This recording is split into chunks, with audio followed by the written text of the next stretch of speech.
میرے عزیزو، میں خدا کا خادم اور آپ کا بھائی پاسٹر وقاش علیم ڈیوڈ ایک مرتبہ پھر آپ کی خدمت میں۔ آج کا جو ہمارا موضوع ہے وہ ہے کہ خداوند نے اپنے شاگردوں کے پاؤں کیوں دھوئے۔ اس کے اوپر تفصیلی ویڈیو اگر آپ میری لسٹ آف ویڈیوز میں جا کے دیکھیں گے تو آپ کو مل جائے گی، لیکن یہاں پر جو خداوند ہے اس نے اپنی محبت ظاہر کرنے کے لیے ان کے پاؤں دھوئے۔ اس نے جان لیا کہ اس کا وقت آ پہنچا ہے کہ وہ اب اس دنیا سے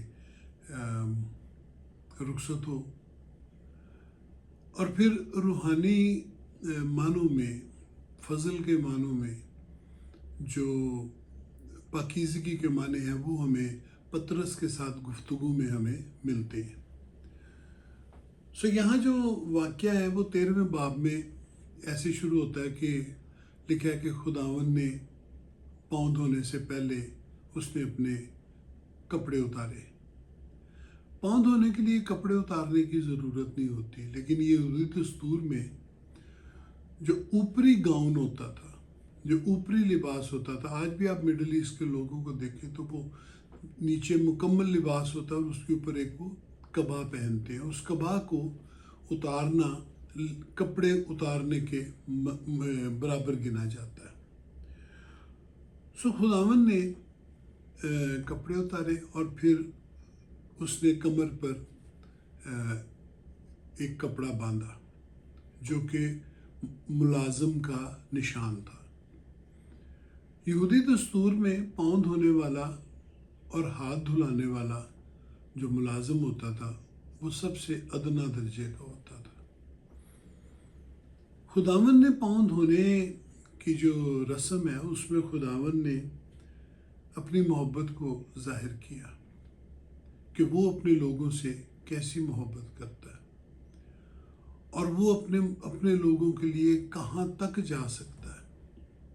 یہ اس کے فضل، اس کی بے پایہ محبت کا بیان ہے۔ اور اس کے علاوہ جو تھا کہ اس نے بتایا کہ وہ بہت محبت کرتا ہے۔ پھر اسی رسم میں ہمیں یہودا اسکریوتی بھی نظر آتا ہے۔ خداوند کے جو شاگرد تھے، بنیادی طور پر جو خداوند نے یہ رسم کی وہ سکھاتی ہے کہ خداوند نے حلیمی کا نمونہ دیا، ایک خادم کو کیسے خدمت کرنی چاہیے اس نے بتایا، اور خود کو دوسروں سے کمتر سمجھنا، اور پھر ایسی محبت کا نمونہ دیا جو قربانی دیتی ہے۔ کرنتھیوں 13 باب کی محبت۔ بنیادی طور پر خداوند نے یہ 3 کام کیے، اور اگر ہم خداوند کے شاگردوں کو دیکھیں، اچھا اس بات سے قطع نظر ایک اور بھی بات ہے جو بہت بنیادی ہے کہ خداوند کو کیونکہ معلوم تھا کہ اس کا وقت آ پہنچا ہے اور وہ جلد جدا ہو جائے گا ان سے، اور اس کے جو شاگرد ہیں وہ سٹل بے شعوری کی جو خواہشات ہیں ان میں پھنسے ہوئے ہیں۔ جیسے کہ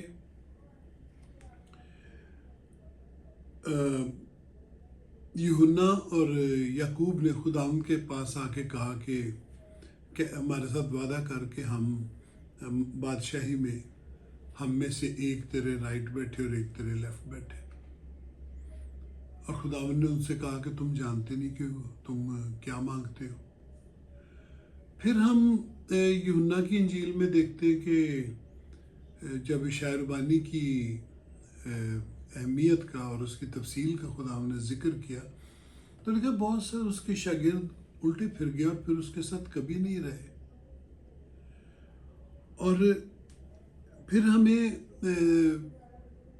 شاگردوں کی وہ خواہش نظر آتی ہے جس میں انہوں نے کہا کہ ہم سامریوں کے گاؤں کو جلا دیں گے ایلیا کی طرح۔ خداوند جب دنیا سے جانے کو ہے تو وہ جانتا ہے کہ اس کے شاگرد، اس کے رسول جو ہیں وہ ان میں کافی کمیاں ہیں، اور وہ ایک دوسرے سے پھر وہ بڑا بننے کا بھی مقابلہ کرتے تھے کہ ہم میں سے بڑا کون ہے. سو خداوند نے ان کو ان ساری چیزوں کو سمجھانے کے لیے خداوند نے خود ایک نمونہ دیا. اس نے کہا دیکھو تم مجھے خداوند خداوند کہتے ہو، اور اسی لیے کہتے ہو کیونکہ میں ہوں،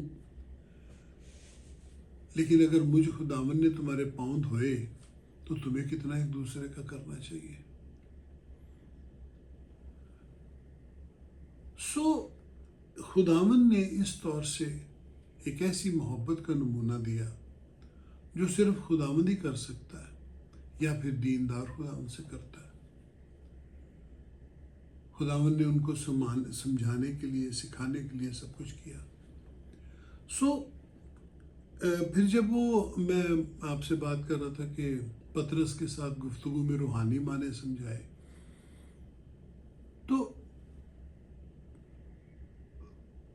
صفائی جو ہے وہ دینداری کا خاص حصہ ہے.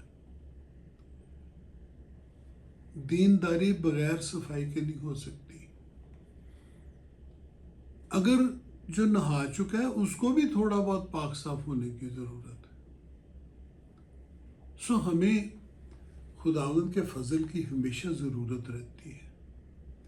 ہمیں ان باتوں سے ایک دوسرے سے محبت کرنا، دوسرے کو خود سے بہتر سمجھنا، یہ سیکھنا چاہیے. خداوند نے اس کا ہمیں نمونہ دیا ہے، اور اسی لیے دیا ہے تاکہ ہم اس کو جاری رکھیں. بہت جلد آپ کے چرچز میں، فیملیز میں پاؤں دھونے کی رسم ہوگی. حلیمی اور فروتنی سے کے ساتھ اس میں شریک ہوں اور نئے طور سے ایماندار بنے. ایک بار پھر نئے سرے سے پیدا ہونے کا تجربہ حاصل کریں تاکہ ہم ہر روز خداوند میں آگے بڑھتے چلے جائیں. توبہ کی ہر روز ہمیں ضرورت رہتی ہے. عید آنے والی ہے خداوند کے جی اٹھنے کی. خود بھی منائیں، جو نہیں منا سکتے ان کو شریک کریں، اور کوشش کریں کہ اچھی طرح منائیں، جی اٹھی زندگی بسر کریں. خداوند آپ سب کے ساتھ ہو. خداوند آپ کو برکت بخشے. جیتے رہیں.